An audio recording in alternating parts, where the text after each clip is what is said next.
Nakahiligan mo bang mag-DIY? Lalo na sa parts ng motorsiklo. Kaya naman ang video na ito ay para sa'yo. Paano nga ba baklasin at linisin ang throttle body ng Sniper 150? Dahil sa mababang minor, minsan naman pag biglang hinto, namamatayan ka na lang ng makina.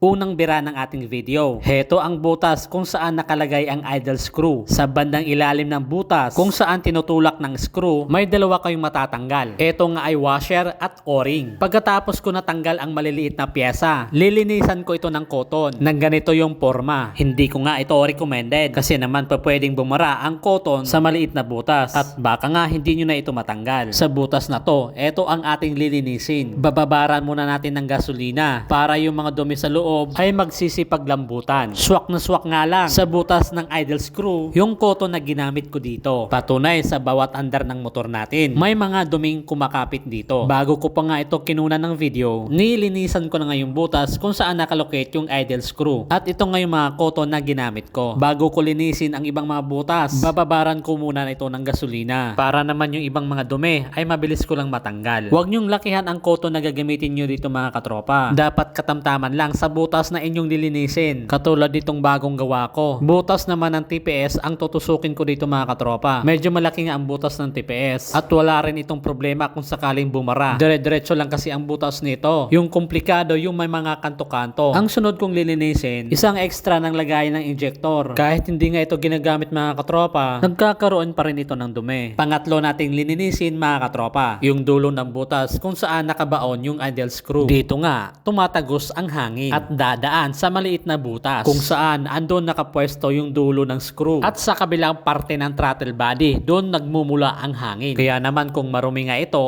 ang dahilan sa mababang minor or kaya naman sa biglang hinto mamamatayan ka na ng makina. Makikita nyo dito mga katropa ang mga dumi nagsisipagtanggalan na. Pagkatapos nga ng throttle body, ang ating isusunod ay itong ating manifold. Dito pala nakalagay yung ating injector. Makikita nyo naman kung gaano nakarumi itong parte ng ating motor. Lalo na open ito, kaya naman mabilis pumasok ang mga dumi-dumi dito. Lilinisan ko na nga yung butas kung saan nakalocate or naka-install yung ating injector mga katropa. Pagkatapos nga malinis at maalis ang mga dumi-dumi, babanlawan na natin to ng gasolina. Pwede naman kayong gumamit ng throttle body cleaner sa mga gustong maglilinis dyan. Pero ako mga katropa, prepared ko itong gasolina. Sunod ko namang lilinisin itong takip na may mga o-ring. Bawat seal nga nito ay ating aalisin. Tandaan nyo mga katropa, ang bawat pinag-aalis nyo at hindi nga ito pwedeng magkabaliktad. Pagkatapos ko nga itong matanggal, babad na naman sa gasolina at sabay sa paglilinis. Sa mga nagtataka, hindi na nga ito ang stock na throttle body. Kung sakaling stock naman ang inyong gagawin mga katropa, iisa lang naman ang proseso. Ang importante, tatatandaan nyo lang ang mga parts na pinagtatanggal nyo. Matapos ko nga malinis ang takip at mga o-ring, isusunod ko naman itong isang takip sa reserve ng pangalawa kong injector. Kahit wala nga itong gamit mga katropa, nagkakaroon pa rin ng mga dumi dito. Kaya naman lahat ng parts ng ating throttle body, hindi ko na nga ito papalagpasin na hindi malinis. Ang susunod kong lilinisin itong idle screw at spring. Ito ngayon pinipihit para tumaas at bumaba yung idle or minor ng ating motor. Huwag nyo nga ito kuskusin mga katropa at baka mabungi. Basahan lang sapat na. Ibabalik na natin yung spring sa screw. At ang susunod nating lilinisin mga katropa, itong washer at o-ring. Take note mga katropa, bawal magkabaliktad. Sa idle screw ilagay ang spring. Sunod ang washer at ang kasunod sa washer yung o-ring. At sa pagbabalik naman ito sa throttle body mga katropa, ganito lang ang inyong gagawin. Siguraduhin nyo na hindi nalaglag ang washer at o-ring. Dahan-dahan lang natin ipasok itong idle screw sa butas ng throttle body kung saan ito nakapwesto. At isasagad natin ito mga katropa sa pinakadulo. Yung tipong hindi na umiikot yung screw, nakasagad na. At syempre mga katropa, gagamitan natin yan ng pili para umabot sa pinakasagad ng lock ng idle screw. Yung tinutukoy ko dito mga katropa para isara yung valve ng idle screw. Pakiramdam nyo na hindi na umiikot yung screw, nakasagad na yan mga katropa. Ito nga yung pinaka-posisyon ng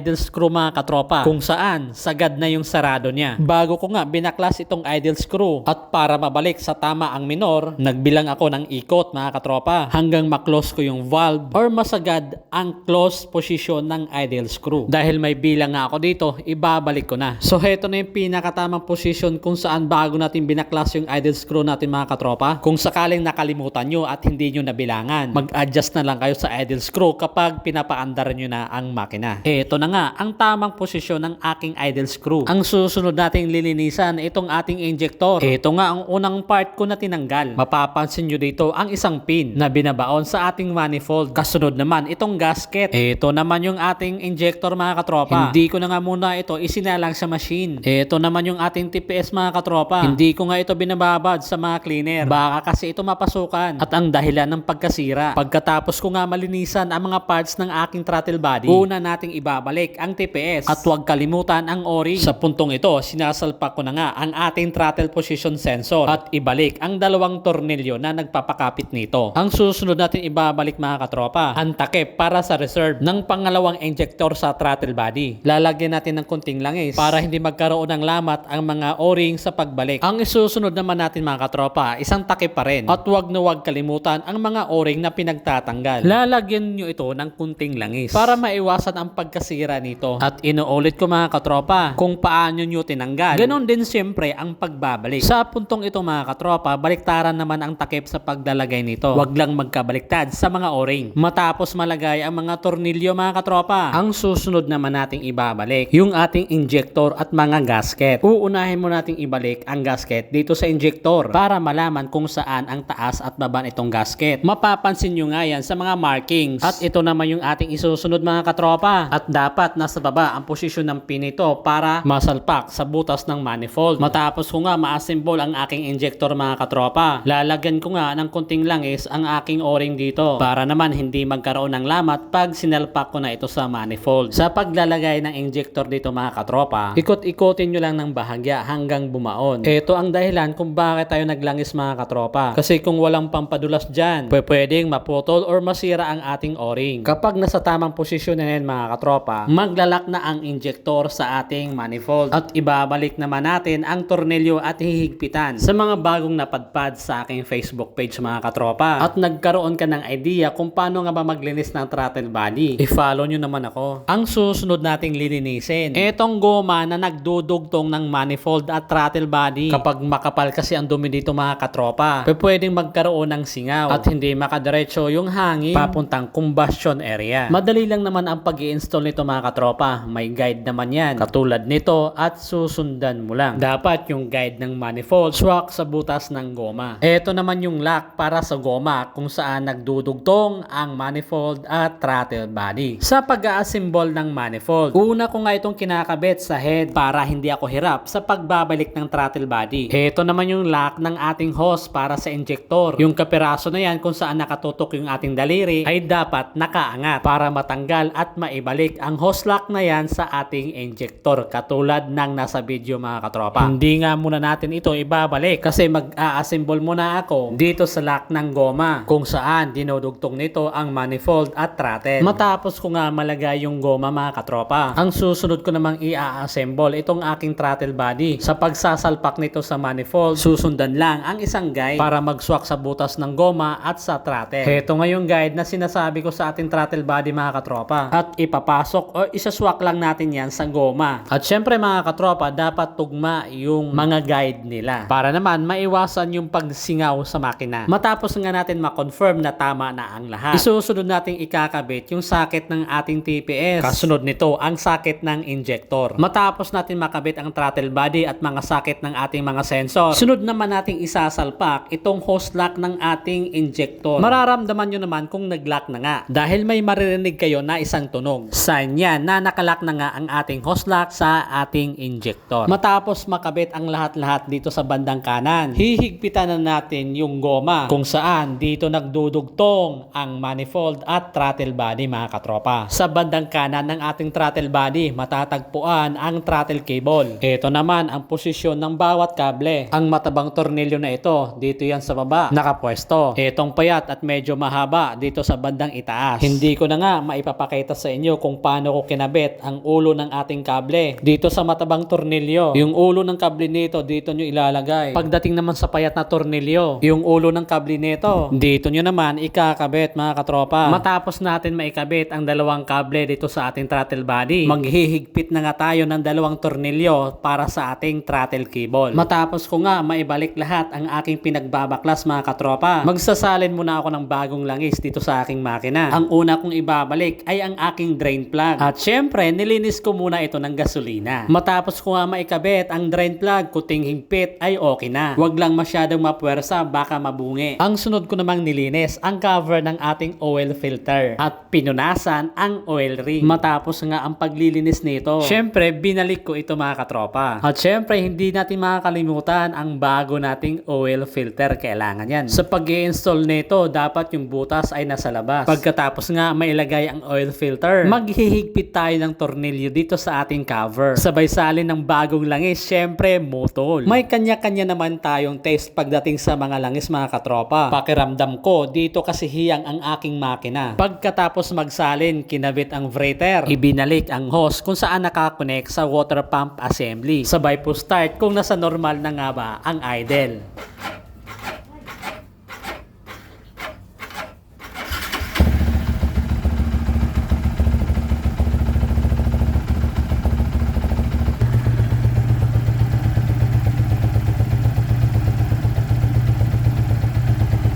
Hindi naman lubat ang aking battery mga katropa. Sadyang mahirap lang sa i-kick at push start. Wala kasi itong decompression pin. Ito nga ang normal idle ng motor ko mga katropa. Pumapalo sa 1,800 hanggang 2,000 RPM. So yun lang mga katropa, this is Light Moto. Huwag niyong kalimutang mag-follow sa ating TikTok at Facebook at mag-subscribe sa aking YouTube. Bye-bye!